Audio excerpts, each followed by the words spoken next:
On a quand même un peu l'impression que les infos se répètent en ce moment, non? On a un gouvernement qui patine, des macronistes impliqués dans des scandales, et c'est le bordel à l'international. Et pourtant, même si les infos se ressemblent, l'histoire avance bel et bien, et notamment au Moyen-Orient, où un événement très important vient d'avoir lieu. Et on vous explique tout ça en moins de 10 minutes. Bienvenue à toutes et à tous sur Actu Réfractaire, aujourd'hui nous sommes le 18 septembre. Est-ce que vous savez ce que c'est un beeper? C'est une sorte d'ancêtre du portable qui ressemble à un tout petit Tamagotchi pour s'envoyer des tout petits textes. Bon, si vous êtes né après 2000, il n'y a aucune chance que vous ayez eu un truc comme ça entre les mains, sauf si vous êtes membre du Hezbollah libanais. Et oui, puisque l'organisation politique et militaire s'en est massivement équipée cette année. En conflit ouvert avec Israël depuis 1 an, l'organisation a jugé nécessaire d'acquérir ses reliques au vu des avancées de l'état militaire israélien dans l'espionnage des téléphones.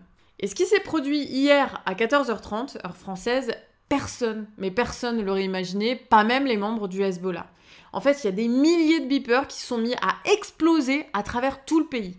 Des scènes d'horreur qui ont pu être filmées par certaines caméras de surveillance. On parle de 2800 blessés et d'au moins 9 morts à l'heure où on écrit ces lignes. Selon le ministre de la Santé, Firas Abiad, la plupart des victimes ont été blessées au visage, à la main, au ventre et même aux yeux. Alors c'est pas des explosions qui étaient faites pour être mortelles, donc dans quel objectif ont-ils fait exploser tous ces beepers?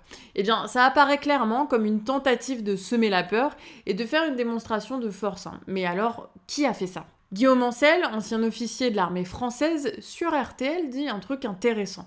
Le gouvernement israélien ne revendique pas l'attaque, mais s'il n'était pas dans cette affaire, il aurait tout de suite dit « on n'y est pour rien », sachant que c'est précisément le gouvernement israélien qui a les moyens, les intérêts et même les intentions de mener une telle attaque. Bon alors, on a d'abord cru que les batteries au lithium avaient été en surchauffe, mais depuis ce matin, une nouvelle piste se dessine. Selon des responsables de diverses nationalités qui se sont exprimés anonymement auprès du New York Times, les petits appareils du fabricant Gold Apollo à Taïwan ont été interceptés par les services israéliens avant leur arrivée au Liban.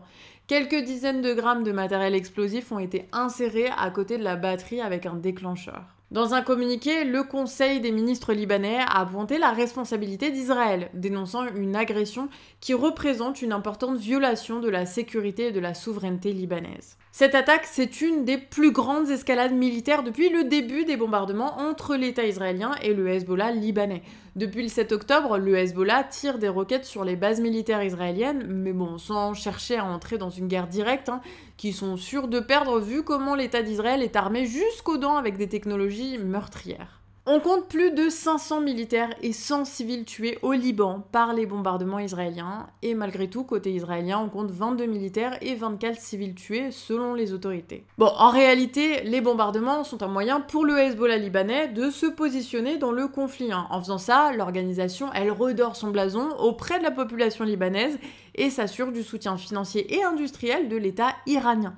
Par contre, entrer dans une guerre ouverte, ça mettrait sa position dans la société libanaise en jeu, dans un conflit qui détruirait à coup sûr le pays. Et si vous voulez en savoir plus sur l'histoire du Hezbollah, son rapport au Liban, à l'État israélien et au peuple palestinien, je vous renvoie vers une vidéo du Canard Réfractaire qui vous expliquera tout. Le lien sera à la fin de cette vidéo. Mais revenons au conflit actuel dans la région. Dans ce contexte d'attaques mutuelles, quasi quotidiennes entre le Hezbollah et l'armée israélienne au nord du pays, le gouvernement israélien a fait une annonce.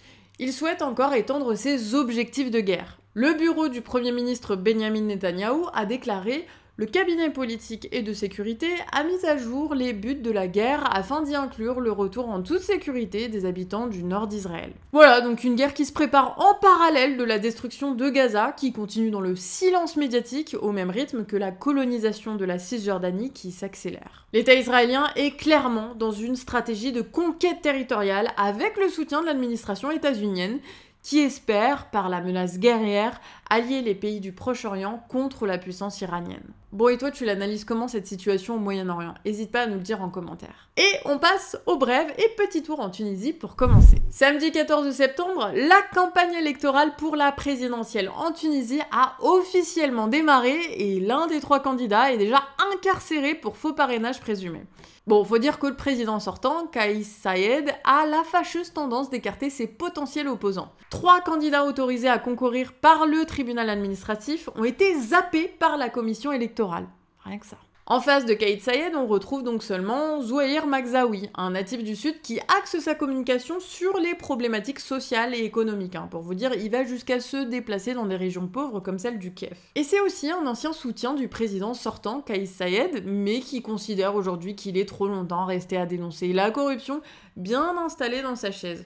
Et s'il gagnait, eh bien il fera de l'état de droit et de la cohérence de la gouvernance des priorités. Sur 3 candidats, un est déjà président, un autre est en prison et le dernier s'agrippe, sachant pertinemment qu'il ne fera qu'un faible score. Les jeux sont déjà faits avant même que la partie n'ait commencé, dénonce une Tunisienne qui s'était à l'époque opposée à Ben Ali. Oui, parce que ça fait 13 ans que le dictateur Ben Ali a été renversé par le peuple et pourtant, des petits airs de dictature reviennent, genre Saïed qui, après avoir été élu démocratiquement en 2019, s'est octroyé les pleins pouvoirs à l'été 2021, tu vois le genre. Jeune Afrique, qui rapporte des témoignages sur place, constate une campagne éteinte qui n'a rien à voir avec les précédentes. Et cette austérité est due à la mise à l'écart de nombreux partis par le pouvoir, ainsi que les procédures judiciaires qui s'accumulent, opposant la commission électorale au tribunal administratif. D'ailleurs, aucun débat entre les candidats n'est programmé par les médias et aucune information n'est donnée sur les meetings prévus. Et alors que c'est légalement obligatoire, il n'y a aucune convocation des électeurs pour un second tour qui a été officiellement publié. Donc voilà, beaucoup estiment en réalité qu'il n'y a même pas de campagne. L'ancien président de la République, Moncef Marzouki, a même demandé à l'instance électorale, pour épargner du temps et de l'argent, d'annoncer la victoire de Kais Saied. Sacrée ambiance. Et l'autoritarisme de son régime a été dénoncé dans une manifestation réunissant entre 1000 et 3500 personnes, ce qui n'a pas empêché le président d'affirmer qu'il s'agissait que de quelques dizaines de personnes.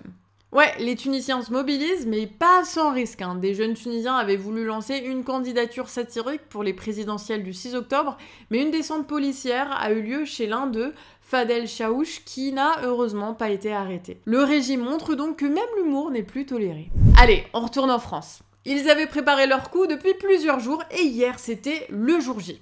Coquerel, le président de la commission des finances de l'Assemblée nationale, et son rapporteur de Courson demande et redemande au Premier ministre les fameuses lettres plafond. Celles-ci, envoyées par Gabriel Attal, définissent le budget des différents ministères, sauf que elles sont gardées secrètes, comme d'autres documents importants.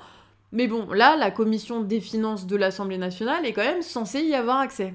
Et tout ça dans un contexte où Bruno Le Maire, l'ex-ministre de l'économie, a truqué le budget de l'État pour se faire bien voir pendant les élections, tandis que le vote du budget a dû être repoussé d'une semaine, ce qui est quand même une première dans la 5e République. L'objectif, c'est de précipiter au maximum le vote du budget pour écourter les débats et forcer des coupes de 15 milliards d'euros dans les budgets. Alors, nos deux protagonistes sont allés à Matignon récupérer les documents, ce que le cabinet du Premier ministre a refusé. Ils retournent donc aujourd'hui à Bercy, au ministère de l'économie, pour refaire leur demande. Voilà des happenings un peu symboliques qui permettent néanmoins de parler du sujet et de montrer que la Macronie, elle fait bien ce qui l'arrange.